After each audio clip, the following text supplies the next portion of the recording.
Hello दोस्तों, general studies में आप सभी का स्वागत है। तो दोस्तों, उत्तराखंड के इतिहास के संबंध में हम लोग चर्चा कर रहे हैं, ठीक है। और कुड़िंद काल हम देख रहे थे। तो कुड़िंद काल में आज हम चर्चा करेंगे कुड़िंद कालीन मुद्राएं, ठीक है। कुड़िंद कालीन मुद्राएं जो कि एक काफी महत्वपूर्ण भाग है उत्तराखंड के इतिहास का और काफी महत्वपूर्ण एक एग्जाम की दृष्टि से जो टॉपिक है, ठीक है। तो इसको आप लोगों ने पूरा अच्छे से नोट करना, अच्छे से अपना क्लियर करना है, ठीक है। काफी आसान है, बिल्कुल भी मुश्किल नहीं है। और इसमें पूरा जानेंगे। देखो, इसमें प्री ही नहीं, हम मेंस के लिहाज से भी जानेंगे। यदि कोई मेंस की तैयारी कर रहा हो तो यहाँ से कैसे क्वेश्चन बनता है और कैसे उसका आपको आंसर लिखना है, ठीक है। तो सारी चीजें हम इसमें चर्चा करने वाले हैं।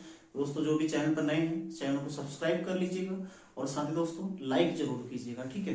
तो शुरू करते हैं। देखो, कुड़िंद कालीन मुद्राएं, यदि बेसिकली देखें किसी भी काल की मुद्राएं हमें उस काल से संबंधित कई तथ्यों का बोध कराती है, ठीक है। क्योंकि मुद्रा होती है तो उसमें कोई ना कोई मुहर भी होती है, यानी कि कोई ना कोई चित्र का अंकन होता है, ठीक है। उसमें काल हो सकता है, उसमें जारी करने वाले का नाम हो सकता है, ठीक है।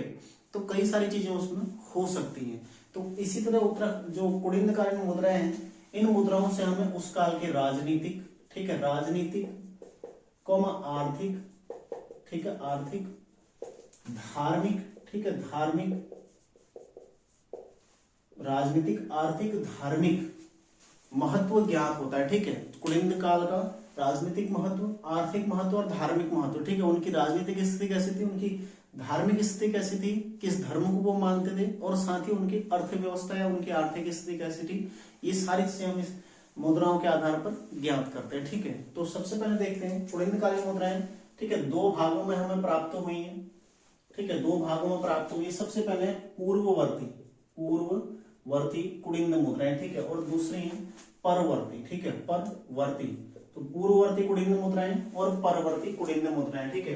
तो जो कुड़िंद मुद्राएं हैं सारी की सारी, ठीक है, हमें कुछ ब्राह्मी लिपि में और कुछ ब्राह्मणी और खरोष्टी लिपि में, बाकी समस्त लगभग तांबे की में, और कुछ कुछ रजत मुद्राएं भी हमें प्राप्त हुई हैं, ठीक है। तो उनके संबंध में पूरा विस्तार पूर्वक चर्चा करेंगे। यदि बात करें कहां से इनकी मुद्राएं मिली हैं, ठीक है, पहले मुद्राएं मिलने का देख लेते हैं एक बार, कहां से इनकी मुद्राएं प्राप्त हुई, ठीक है। इसको जानते हैं बाद में। मुख्यतः देखो इनकी धातु क्या है, धातु, ठीक है, ताम्र प्लस रजत, ठीक है, रजत धातु है, ताम्र धातु है।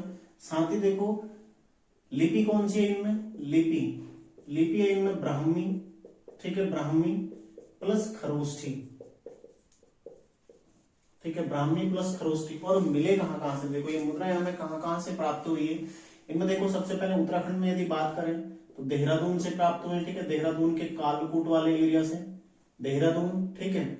इसके अलावा गढ़वाल, ठीक है, गढ़वाल के भेड़गांव और श्रीनगर के समीप जो सुमाड़ी पड़ता है वहां से प्राप्त हुए, ठीक है। इसके अलावा टिहरी से भी प्राप्त हुए, ठीक है। टिहरी में कौन कौन सा स्थान है, एक है अठूड़, ठीक है, अठूड़ एक स्थान है, और एक है थतिउड़, ठीक है, थतिउड़ और अठूड़। लिख भी देता हूं सबको, देखो कालकोट, ठीक है, कालकोट से गढ़वाल के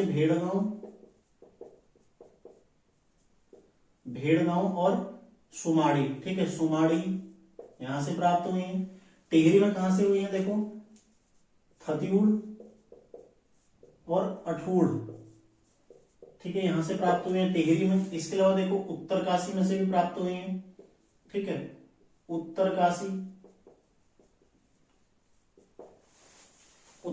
के कौन से स्थल से प्राप्त हुए, देवढुंगा, ठीक है, देवढुंगा, ठीक है, देवढुंगा प्लस कतिउड़ घाटी, ठीक है, कतिउड़ घाटी जो कि कुमाऊं में है, वहां से भी प्राप्त हुई है, ठीक है। तो उत्तराखंड में देखो देहरादून, गढ़वाल यानी कि पौड़ी गढ़वाल, ठीक है, टिहरी, उत्तरकाशी और कतिउड़ घाटी, यहां से कुड़िंद कालीन मुद्राएं प्राप्त हुई हैं। इसके अलावा, ठीक है, ये हिमालयी क्षेत्र है जहां से प्राप्त हुई है, ठीक है, हिमालयी क्षेत्र में। इसके अलावा देखो कांगड़ा हिमाचल में आता है, मंडी हिमाचल में आता है, वहां से भी प्राप्त हुई है, ठीक है। राज्य से बाहर यदि हम स्थानों की बात करें, राज्य से बाहर, तो राज्य से बाहर कहां से प्राप्त हुई है इनकी मुद्राएं, एक तो कांगड़ा, ठीक है, कांगड़ा और मंडी कहां पड़ते हैं, दोनों हिमाचल में पड़ते हैं, ठीक है, कांगड़ा और मंडी दोनों हिमाचल में पड़ते हैं। इसके अलावा देखो एक आता है लुधियाना के समीप पड़ता है सुनेत, ठीक है, सुनेत लुधियाना के समीप पड़ता है, ठीक है, करनाल, ठीक है, करनाल ये पड़ता है हरियाणा में।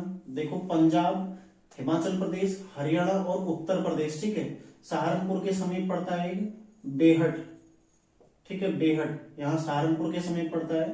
तो यहां से कुड़िंदकालीन मुद्राएं प्राप्त हुई है, ठीक है। राज्य से बाहर देखो, उत्तर प्रदेश से प्राप्त हुई है एक, यूपी, ठीक है, हरियाणा HR, ठीक है, ये हो जाएगा लुधियाना पंजाब, ठीक है, और कांगड़ा और मंडी क्या हो जाएगा हिमाचल प्रदेश, ठीक है। यहाँ से कुड़िंदकालीन मुद्राएं प्राप्त हुई हैं। अब इसके आधार पर यदि हम इसका सीमांकन करें, ठीक है, तो अभी देखते हैं इसका सीमांकन कहां कहां तक इनकी मुद्राएं मिली हैं हमको। देखो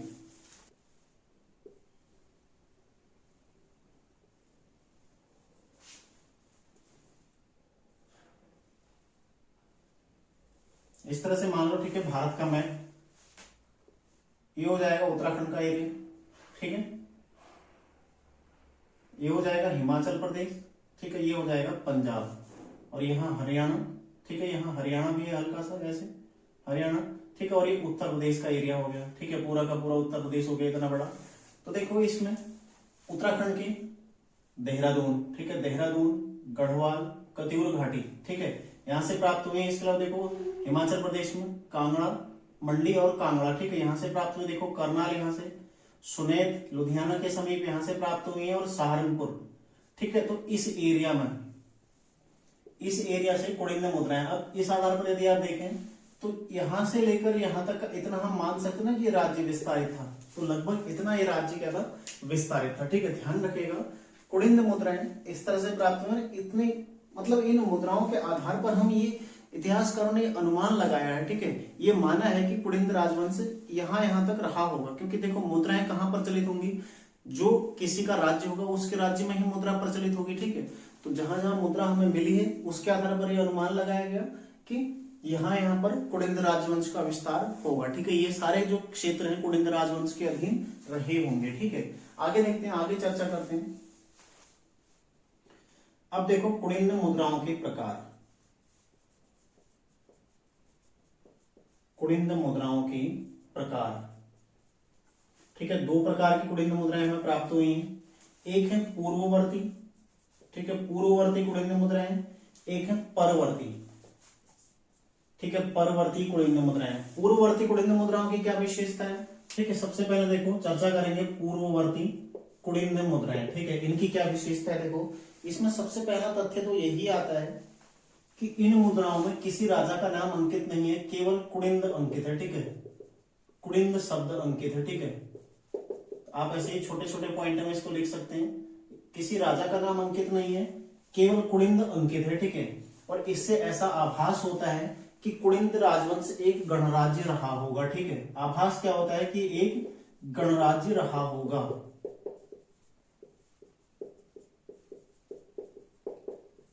केवल कुड़िंद का अंकन है, ठीक है, तो एक गणराज्य रहा होगा। इसके अलावा देखो इनकी लिपि क्या है,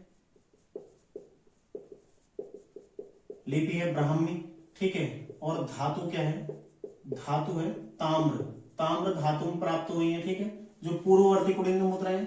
और इनमें किसी राजा का नाम अंकित नहीं है, ठीक है, ये भी आप लिख सकते हैं, ठीक है, किसी शासक का नाम अंकित नहीं है, ठीक है, ठीक है, किसी शासक का नाम अंकित नहीं है।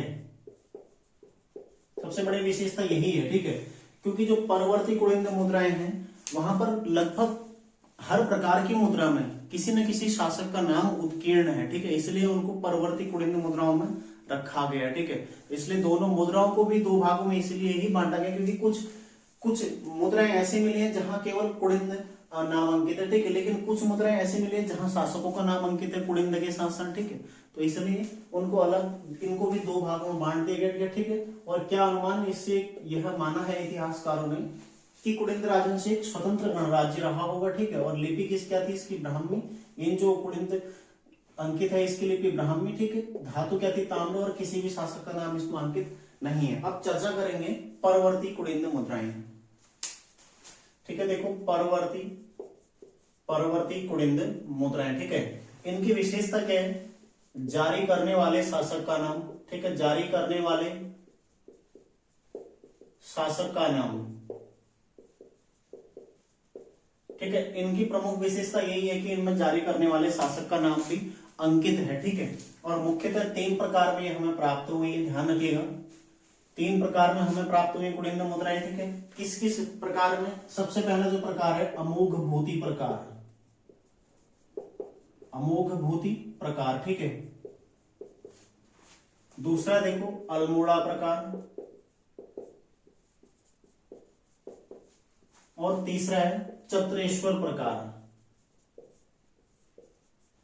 चत्रेश्वर प्रकार, ठीक है। अमोघ भूति प्रकार, अल्मोड़ा प्रकार और चत्रेश्वर प्रकार, ठीक है। इन प्रकारों में हमें ये मुद्राएं प्राप्त हुई हैं। यदि इनकी अब देखो एक एक करके सबकी चर्चा करते हैं। इसी टेबल में मैं आपको समझाने वाला हूं इनको, ठीक है। ध्यान रखिएगा, इसी टेबल में आप लोगों को, आप भी ऐसे नोट कर लीजिए, काफी आसान है पढ़ने के लिए आपका रहेगा, ठीक है। इनमें देखो इनकी लिपि क्या है? लिपि, इनकी लिपि है ब्राह्मी, ठीक है, ब्राह्मी और खरोष्ठी। जो अमोघ भूति प्रकार की मुद्राएं ब्राह्मी और खरोष्ठी लिपि में हमें प्राप्त हुई, ठीक है। इनकी धातु क्या है? ठीक है, धातु किस धातु द्वारा, ये किस जो मेटल है उसके द्वारा जारी की गई, क्या क्या है? देखो इसमें एक ताम्र धातु है और दूसरे रजत, यानी कि तांबे और चांदी की मुद्राएं जारी की गई है, ठीक है। ये आप लोगों ने ध्यान रखना है। और आगे देखते हैं इन मुद्राओं में अंकित क्या है? देखो राजकुड़िंदस, राजकुड़िंदस अमोघ भूतिस, राजकुड़िंदस अमोघ भूतिस महरजस, ठीक है। इस शब्द का अंकन है, ध्यान रखिएगा, अंकन है। राजकुड़िंदस अमोघ भूतिस महरजस इसमें अंकित है, ठीक है, ध्यान रखिएगा। और इन मुद्राओं में यूनानी प्रभाव, सबसे महत्वपूर्ण क्वेश्चन यही है, ठीक है, यूनानी प्रभाव दृष्टिगोचर होता है, मतलब दिखाई देता है, ठीक है।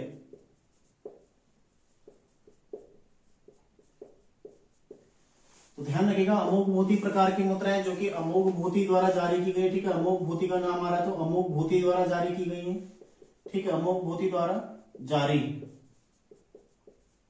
और क्या लिखा है उसके लिए? राजकुड़िंदस अमोघ भूतिस महरजस, ठीक है। इस शब्द का इसमें अंकन किया गया है। इनमें यूनानी प्रभाव, देखो इनमें यूनानी प्रभाव दिखाई देता है। और साथ ही इनकी लिपि क्या है? देखो ब्राह्मी और खरोष्ठी, ठीक है। धातु क्या है? तांबा और रजत, यानी कि चांदी, ठीक है। तांबे और चांदी की मुद्राएं और इनमें यूनानी प्रभाव दिखाई देता है, ठीक है।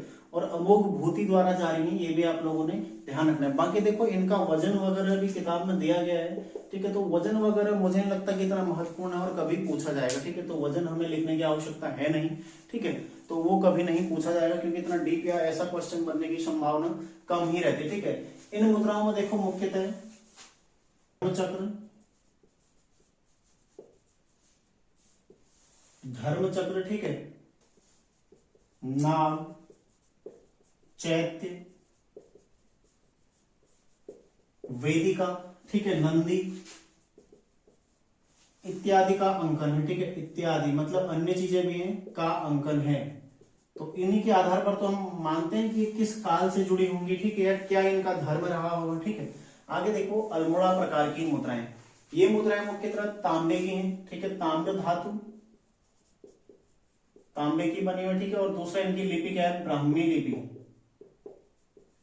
ताम्र धातु और ब्राह्मी लिपि, ठीक है, ध्यान रखिएगा। ताम्र धातु और ब्राह्मी लिपि में मुद्राएं हैं। और इन मुद्राओं में मगभद्र,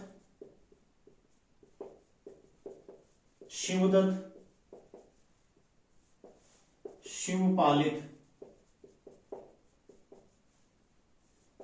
और हरिदत्त, ठीक है, के नाम अंकित हैं। और बाद में जो मिले हैं उनमें आश्रय वगैरह के नाम भी अंकित है, ठीक है। ध्यान रखिएगा, मुख्यतः ये 4 नाम कई बार पूछे भी गए हैं, मगभद्र, शिवदत्त, शिवपालित और हरिदत्त। इनके नाम अंकित है किसमें? अल्मोड़ा प्रकार की मुद्राओं में, ठीक है। इनकी धातु क्या है? तांबे की बनी हुई है और इनमें ब्राह्मी लिपि, ब्राह्मी लिपि में ये उत्कीर्ण है, ठीक है। बाकी इनका देखो वजन इनका भी इतना ज्यादा महत्वपूर्ण है नहीं। इनमें देखो क्या क्या चित्र जो अंकित है उनमें देखो सबसे पहले कुबड़ा बैल, ठीक है, कुबड़ा बैल, तो इनका अंकन है इस पर, ठीक है, ध्यान रखिए, कुबड़ा बैल। बाकी मानव मूर्ति, मानव मूर्ति का अंकन है, ठीक है। इसके अलावा देखो वेदी, ठीक है, छत्र, इनका अंकन भी, छत्र का भी, ठीक है। नंदीपाद, ठीक है, नाग इत्यादि का अंकन है। ठीक है, ध्यान रखिएगा, नाग इत्यादि का अंकन है। तो ये सारी चीजें इनमें अंकित है। ठीक है, ध्यान रखिएगा, इनके आधार पर ही हम ये मानते हैं कि ये किस धर्म को मानते होंगे। ठीक है, किसकी पूजा करते होंगे। आगे देखते हैं चतुरेश्वर प्रकार। तो इनमें भी क्या है, ब्राह्मी लिपि मिलती है हमको। ठीक है, ब्राह्मी लिपि मिलती है और मुद्रा क्या है इनकी भी, तांबा। ठीक है, ताम्र धातु में निर्मित है। और इनमें देखो कुषाण प्रभाव। ठीक है, कुषाण प्रभाव इनमें दृष्टिगोचर होता है। ठीक है, ध्यान रखिएगा, कुषाण प्रभाव दिखाई पड़ता है। ठीक है, इनमें कुषाण प्रभाव इनमें दिखाई देता है। और साथ ही देखो इनका भी देखो कितने वजन के हैं, ये हमारे लिए बिल्कुल भी महत्वपूर्ण नहीं, लेकिन हाँ इनमें क्या क्या जो चित्र अंकित है, इसमें देखो त्रिशूलधारी शिव महत्वपूर्ण है। ठीक है, त्रिशूलधारी शिव ये ज्यादा महत्वपूर्ण है, ध्यान रखिएगा। ठीक है, त्रिशूलधारी शिव। इसके अलावा देखो परशु मृग वृक्ष, परशु मृग वृक्ष। ठीक है, वृक्ष और चैत्य इत्यादि। ठीक है, चैत्य इत्यादि का अंकन है। ठीक है, ध्यान रखिएगा, इनमें क्या क्या अंकन है, त्रिशूलधारी शिव, परशु मृग वृक्ष चैत्य। ठीक है, इनका अंकन है, ध्यान रखिएगा। तो इसको आप लोग ध्यान रखिएगा। ठीक है, पुनः देख लो, परवर्ती कुड़िंद मुद्राएं 3 प्रकार की और इनमें जारी करने वाले शासकों के नाम अंकित हैं। ठीक है, 3 प्रकार की कौन कौन से, देखो एक अमोघभूति प्रकार की है जो कि ब्राह्मी और खरोष्ठी लिपि में, ठीक है, तांबे और रजत से बनी हुई है। और इनमें अंकित क्या है, देखो राज कुड़िंदस अमोघभूतिश महारजस। ठीक है, इसका अंकन इनमें किया गया है। इसके अलावा देखो इनमें यूनानी प्रभाव दृष्टिगोचर होता है। ठीक है, और अमोघभूति द्वारा ये जारी की गई है, ध्यान रखिएगा। ठीक है, इनमें क्या क्या चित्र अंकित है, इस तरह से आप इसको क्लियर कर लीजिएगा। ठीक है, फिर देखो अल्मोड़ा प्रकार की मुद्रा है, ताम्र धातु ब्राह्मी लिपि और इनमें शिवदत्त मगबत, ठीक है, शिवपालित और हरिदत्त के नाम अंकित है। ठीक है, बाकी चतुरेश्वर प्रकार की मुद्रा देखो ब्राह्मी लिपि, तांबे की मुद्रा और कुषाण प्रभाव इनमें दिखाई देता है। ठीक है, और यहाँ पर यूनानी प्रभाव, वहां पर कुषाण प्रभाव। ठीक है, ध्यान रखिएगा ये सारे फैक्ट। आगे देखते हैं कुड़िंद मुद्राओं की विशेषताएं।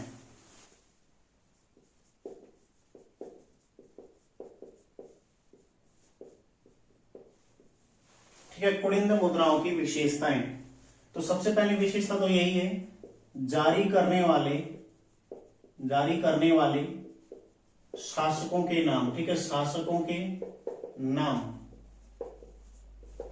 तो देखो कई सारे शासकों के नाम हमें इसमें मिले हैं। ठीक है, जैसे अमोघभूति, शिवदत्त, शिवपालित, मगबत, हरिदत्त, आसेक। ठीक है, अन्य जो राजा हैं उनके नाम हमें प्राप्त हुए। ठीक है, तो उसके आधार पर हमें अनुमान इनका, हमने एक वंशावली, इतिहासकारों ने इनकी वंशावली, ठीक है, इस वंश के कई शासकों का नाम एकत्रित किया है। तो किस आधार पर, मुद्राओं के आधार पर। ठीक है, दूसरी विशेषता क्या है, यूनानी प्रभाव। ठीक है, यूनानी और कुषाण प्रभाव। ठीक है, कुषाण प्रभाव, तो ये भी इनमें स्पष्ट दिखाई देता है। ठीक है, ध्यान रखिएगा।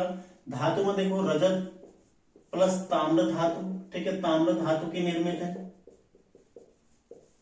ठीक है, ध्यान रखिएगा, ये इनमें निर्मित है, तो ये भी एक महत्वपूर्ण तथ्य है। ठीक है, लिपि क्या हो जाएगी इनकी, लिपि हो जाएगी ब्राह्मी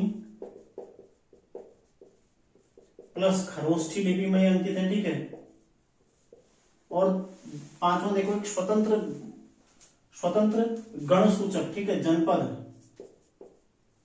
जनपद एवं स्वतंत्र गण सूचक। ठीक है, हमें कहीं कहीं पर मैंने आपको शुरू में बताया था जो पूर्ववर्ती मुद्राएं थी उनमें कुड़िंद शब्द का उल्लेख है। ठीक है, तो वो एक स्वतंत्र गण मतलब एक छोटा सा जो गणराज्य। ठीक है, और जनपद एक जनपद। ठीक है, जो प्रांत से छोटा है, जनपद इनका एक सूचक है। ठीक है, कि कुड़िंद मुद्राएं इसी एरिया से हमें प्राप्त हुई है, मतलब ये स्वतंत्र सत्ता थी, क्योंकि मुद्राएं वही जारी करता था जो स्वतंत्र सत्ता वाला था। ठीक है, तो ये स्वतंत्र गण का सूचक है। ठीक है, जनपद का सूचक है।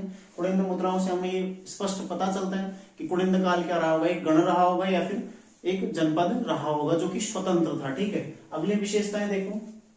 ठीक है, शैव प्रभाव इसमें दिखाई देता है। ठीक है, शैव प्रभाव, क्योंकि हमें इनमें त्रिशूलधारी शिव की मूर्तियां, नंदी की मूर्तियां प्राप्त हुई। ठीक है, तो शैव प्रभाव हमें स्पष्ट दिखाई देता है। ठीक है, बाकी देखो बौद्ध प्रभाव दिखाई देता है, बौद्ध प्रभाव। ठीक है, धर्म चक्र वगैरह, चैत्य वगैरह की इसमें से मूर्तियां हमें प्राप्त, मतलब चित्र प्राप्त हुए, तो बौद्ध प्रभाव भी इसमें दिखाई देता है। ठीक है, ध्यान रखिएगा। कुड़िंद मुद्राओं का का महत्व। तो ये सारे मेंस के फैक्ट बेटे का ध्यान रखिएगा। यदि विशेषताएं कभी पूछ ले तो आप पॉइंट वाइज इस तरह से इनको आप विस्तार पूर्वक फिर लिख भी सकते हैं, ठीक है। कुछ पॉइंट और इनमें ऐड कर सकते हैं, ठीक है। बाकी देखो कुड़िन्द मुद्राओं का महत्व, क्या क्या महत्व है। सबसे पहले देखो राजनीतिक महत्व, राजनीतिक महत्व, ठीक है, राजनीतिक महत्व। दूसरा है देखो आर्थिक महत्व, और तीसरा महत्व इसमें धार्मिक और सांस्कृतिक, ठीक है, धार्मिक और सांस्कृतिक महत्व, ठीक है। देखो राजनीतिक महत्व कैसे है, ये भी लगभग मेंस का ही तथ्य है, ठीक है। राजनीतिक महत्व कैसे है, यहाँ की जो मुद्राएं हैं वो कहां कहां से हमें प्राप्त हुई है, इनका एक सीमांकन, ठीक है। इनका राजनीतिक जो प्रभाव है कहां कहां तक ये रहा होगा, ठीक है, कहां कहां तक इनका जनपद का विस्तार रहा होगा, इनकी मुद्राओं से हमें ज्ञात होता है, ठीक है। जहां जहां से मुद्राएं प्राप्त हुए मतलब वहां वहां तक कुड़िन्द जो राजा थे उनका शासन रहा होगा, ठीक है, उनके अधीन राज्य रहा होगा।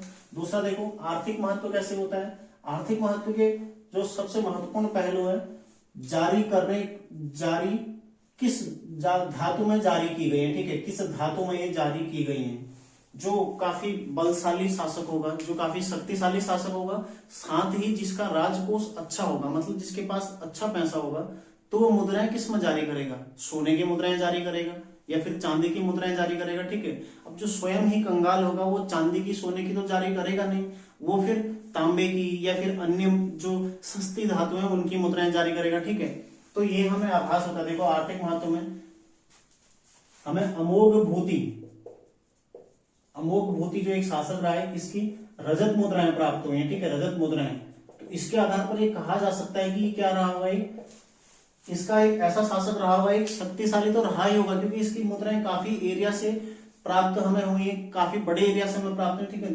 ध्यान रखिएगा अमोघ भूति जो शासक है सबसे शक्तिशाली शासक तो था ही, साथ ही इसके समय पर वित्तीय स्थिति भी अच्छी रही होगी। क्यों? क्योंकि इसने चांदी की मुद्राएं जारी करी है, ठीक है। किसी अन्य शासक ने क्यों नहीं करी? क्योंकि उनकी वित्तीय स्थिति उतनी अच्छी नहीं रही होगी, ठीक है, उनके पास पैसा कम रहा होगा, इसके पास ठीक ठाक राजकोष होगा, तो इसने चांदी की मुद्राएं जारी कर दी, ठीक है। तो ध्यान रखिएगा ये हम आर्थिक महत्व इसलिए इनका महत्वपूर्ण, ठीक है। बाकी देखो धार्मिक और सांस्कृतिक महत्व हम देखते हैं। यहाँ पर देखो शिव की मूर्ति हमें प्राप्त हुई, ठीक है, शिव मूर्ति, वृक्ष वगैरह हमें प्राप्त हुए, ठीक है, नाग भी हमें प्राप्त हुए, ठीक है, चैत्य, धर्मचक्र, ठीक है, धर्मचक्र, नंदी।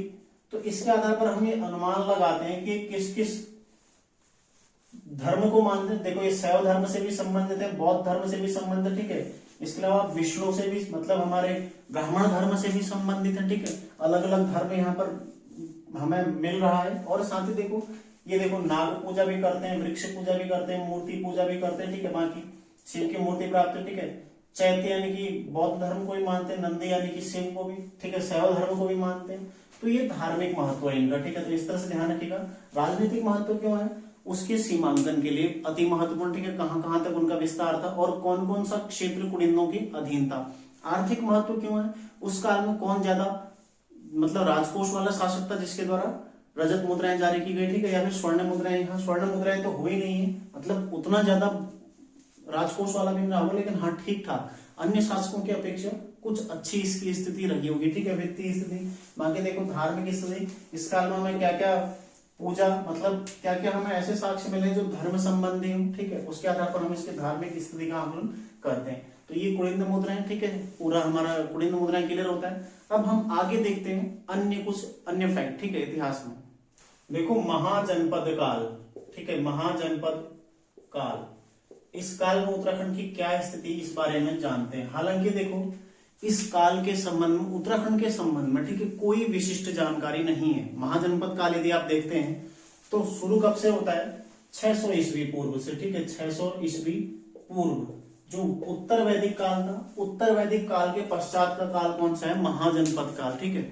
उत्तर वैदिक काल जो समाज कई जनों में विभाजित था, ठीक है, वही बाद में बड़े बड़े जनपद उभर कर आए, ठीक है। 16 महाजनपद उस काल में हुए थे, जिनमें से सबसे शक्तिशाली कौन सा था? मगध जनपद था, ठीक है। उसी का बाद में उत्कर्ष हुआ और वही एक श्रेष्ठ जनपद के रूप में और शक्तिशाली जनपद के रूप में उभरा था, ठीक है, ध्यान रखिएगा। तो उस काल में उत्तराखंड के संबंध में ऐसा कोई विशिष्ट साक्ष्य हमारे पास इतिहासकारों के पास उपलब्ध नहीं है, ठीक है, जिसके आधार पर यहाँ की स्थिति का वर्णन किया जा सके। फिर भी कई विद्वान ऐसा मानते हैं कि उस काल में उत्तराखंड में कालकूट, ठीक है, कुलुन,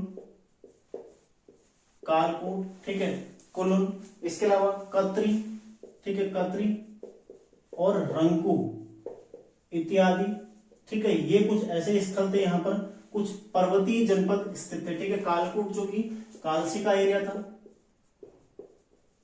ठीक है, कालसी वाला एरिया था। कुलुन कौन सा था?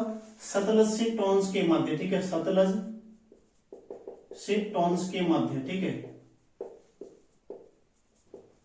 इसके अलावा कतरी कौन सा था? कतियूर घाटी वाला एरिया, कतियूर घाटी वाला, ठीक है। कोई ऐसा प्रमाण नहीं है, फिर भी कई इतिहासकारों का ऐसा मानना है, ठीक है, स्पष्ट नहीं है।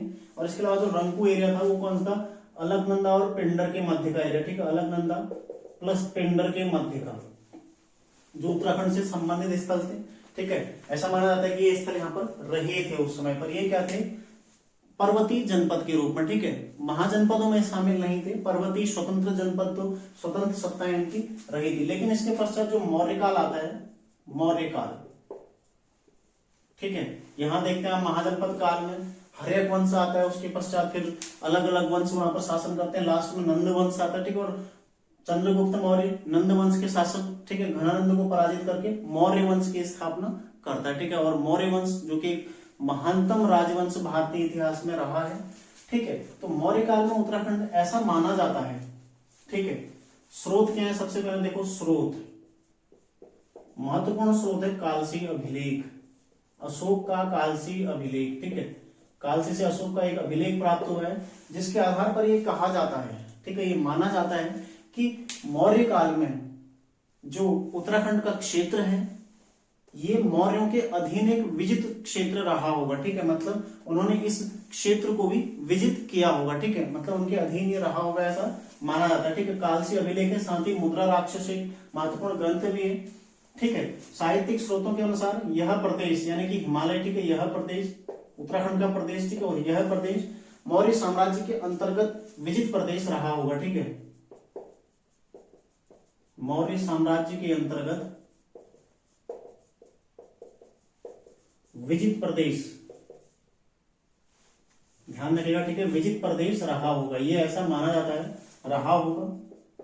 काफी महत्वपूर्ण ये, क्योंकि यहां पर देखो कालसी अभिलेख प्राप्त हुआ, ठीक है, रहा होगा, ठीक है। और इसी काल में हिमालयी प्रदेश में, ठीक है, हिमालयी प्रदेश यानी कि उत्तराखंड या हिमाचल, ठीक है, हिमालयी प्रदेश में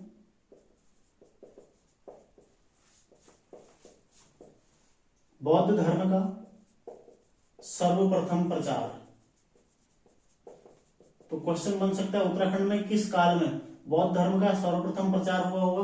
किस काल में रहा था? मौर्य काल में, ठीक है, मौर्य काल में बौद्ध धर्म का यहाँ पर सर्वप्रथम प्रचार मिला होगा। देखो कालसी अभिलेख जो प्राप्त हुआ है, ठीक है, कालसी अभिलेख, ठीक है, कालसी शिलालेख, इसको शिला प्राज्ञापन भी कहा जाता है, ठीक है, कालसी शिलालेख। इसकी खोज किसने की थी?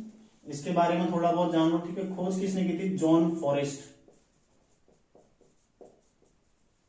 और कब की थी? 1860 में, ठीक है, ध्यान रखिएगा, जॉन फॉरेस्ट ने की थी 1860 में की थी। भाषा क्या है? देखो प्राकृत, ठीक है, प्राकृत भाषा है। लिपि क्या हो जाएगी? ब्राह्मी लिपि है, ब्राह्मी, ठीक है, प्राकृत भाषा है, ब्राह्मी लिपि है। और इस क्षेत्र को क्या कहा गया इसमें? ठीक है, इस क्षेत्र को क्या कहा गया? अपारांत प्लस, ठीक है, इस क्षेत्र को अपारांत कहा गया। और साथ ही यहां के लोगों को